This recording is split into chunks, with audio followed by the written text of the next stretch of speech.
everybody, Main Brew Guy and Hookie Homebrew. All right, coming at you.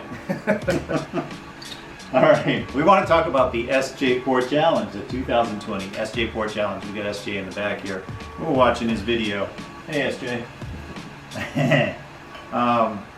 Also, I figured we'd go ahead and crack open my 2019 SJPorr Challenge beer. Oh shit, I'm getting a little greedy on the cork. Yeah, you're good. I heard this beer sucks anyway. I heard so too. I want your opinion. Yeah. Actually, it's been sitting quite a while, so I don't know how it aged, to be honest with you guys. It looks like there's a little bit of floaties that came up. Yeah. Because I did add grapefruit to this beer. I'll do some grapefruit. Yeah, so I'm picking up a lot of pears and apples. Yeah, definitely. Yeah. Pear, mostly. Mm-hmm. That's probably the hops. I can't remember what I used on it, to be honest with you. Bit of orange peel. Anyway, SJPorr Challenge this year must be between 30 and 80 IBUs. And must have 3 hops and an adjunct. So we read an adjunct being at least one, but not more than one. But we're going to clarify that at the end. Yeah, that's my fault. I read into that and I'm trying to figure out if that means you can use more than one or one maximum. So he's going to look into that and clarify at the end of the video for me, really. I don't know if anyone else read into that the same. But. So more brewing requirements for this beer. Wow, it's not like it held up all right. Yeah, it's not very bitter though. No. I think the grapefruit kind of mellowed out Mm-hmm. because it was a little sharper when it went into the SJPorr Challenge. I don't get a lot of that grapefruit bitterness, really. Yeah. Okay. Must be 3 hops. Bittering, 60 to 90 minutes, 50 to 20 minutes, and then aroma hops, 5 minutes or less, or a whirlpool or a dry hop, apparently. That last part was a lot of flexibility, but the 2 hard numbers there are basically the 60-minute drop and the, looks like, 15 to 20-minute drop area. And then you have to be between 30 and 80 IBUs, and then 1 adjunct. And there's a list of adjuncts that are a no-go. And my guess is we're going with there can only be 1 adjunct, and that can be candy sugar, vegetables, fruits, flaked oats would be considered an adjunct. I'm wondering like flake wheat, flake barley would also be an adjunct, I would imagine. I'm hoping.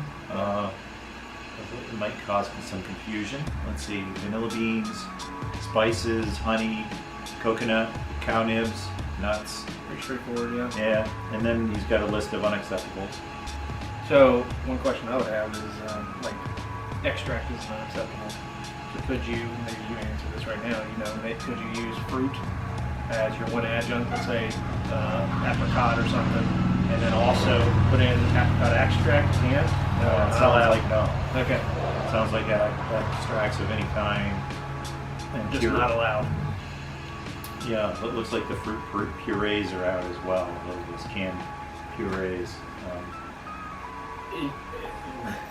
You can edit this out afterwards if you don't want to go down this path. But in the video we watched your video, SJ, right before this, and I noticed in one of them you used an example of a maple porter aged in an oak barrel, and you said maple would be the adjunct, the oak barrel would be just an additional flavor. So under here the oak wood product is an unacceptable, but in that example he allowed it. So what I think he's saying is that you can't count the wood chips as an adjunct. Right. So in my example, I could use apricot puree as my adjunct, and then an additional flavor that I just want to add for myself is some sort of extract. But that says no to extract and purees. Yeah. Okay. All right. Never mind. So there is a bit of confusion there. I mean, I think that you can get caught in the weeds. So SJ is going to have to just answer these things one by one, and if you want to put a comment below, and I'll certainly get an answer for you as well. Anyway, I just want to talk about the SJPorr Challenge. We, as BrewTubers, support SJPorr every year. We think that this type of competition is one of the best that's out there, and being able to review other people's beers and judge them, not knowing who they are is important, and that bit of anonymity. Yeah, drinking beer and saying fancy words. Anyway, some damn fancy words. Yeah. Anyway, that part of it is important. So I know that it's a work in progress every year. They have folks that add some suggestions, and they try to incorporate that into the next challenge. So I know this is a really compressed time schedule, and they know that as well. And you got to be committed to this. So sign up right away. It's really one of the best in the industry. And really, you guys started this, you and him. Well, I was going to say, I remember the first SJPorr challenge about what did we say it was, 8-9 years ago now? Yeah, like 2012. We were looking at the old videos last night when I got in here visiting Gary. Yeah, I think it was like 8 or 9 years ago. You did a specialty malt, I think it was. I remember my beer was absolutely horrendous. It was way too much specialty that I used in it. It was very sweet. But yeah, I remember that 9 years ago, and then we went into the Hookie Homebrew hop experiment, and then the ESB yeast experiment. Yeah. Now we're moving into this yeast experiment with Gary. Yeah, eight years later. Yeah. So yeah, I mean, I haven't joined the last few SJPorr challenges because I've just been really busy, but I'm thinking about joining this one, kind of bringing it back full circle. I've been supporting from the sidelines, been watching all y'all's videos. Even if I don't comment, trust me, I'm watching them. And yeah, I'm excited. Yeah, we talked about that. Yeah. So him and I do a lot of driving too. So like some really extended driving, 9-hour driving, stuff like that, where I'll just have my YouTube running in the car through the speakers, and I have the phone up on a mount, and I'm watching y'all's videos, but I can't comment while I'm driving. Right. And I'm not going to go back to 12 different videos and pop a comment in, but I am viewing a lot of your stuff. That's the only way I can get caught up. Otherwise, you all know how much life gets in the way. It's hard to watch all these videos. Mm-hmm. Anyway, back to the SJPorr challenge. I believe the registration ends at the end of this month. Yeah, I think you said end of March is when the beers are due. No, they're due at the hub at March 16th. So March 16th. yeah, so you're coming up on it. So you guys got to register and brew your beer probably by the second weekend of February, no later than third weekend of February, maybe, if you're doing a hike east.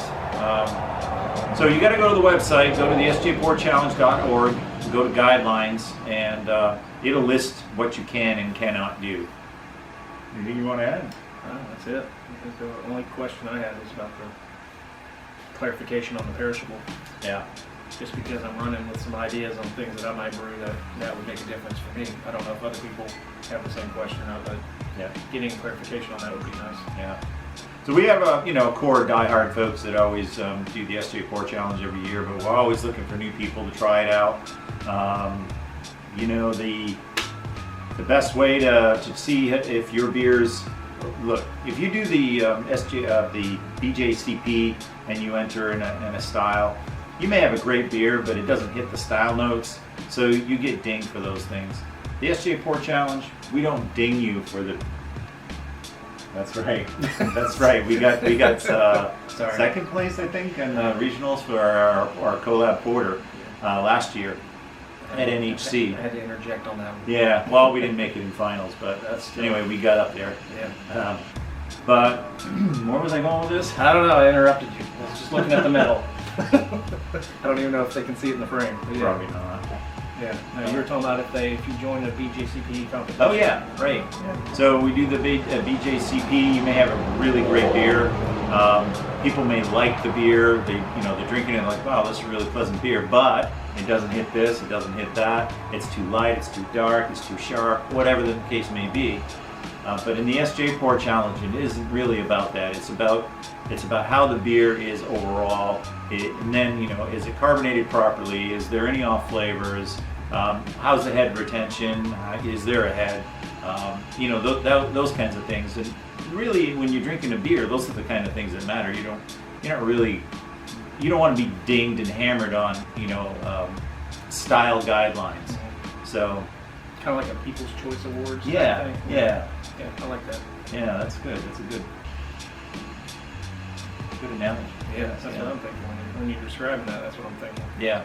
When you do brew for the SJPorr Challenge, you just need to keep in mind that if you're going to do a beer that's got a short shelf life, you're going to have to rebrew that beer if you tend to move on. If you're lucky enough to move on to the next hub, which would be there's 3 levels that you send to your primary hub, and if the top 3 move on to the next semifinals, and then the top 3 then move on to finals.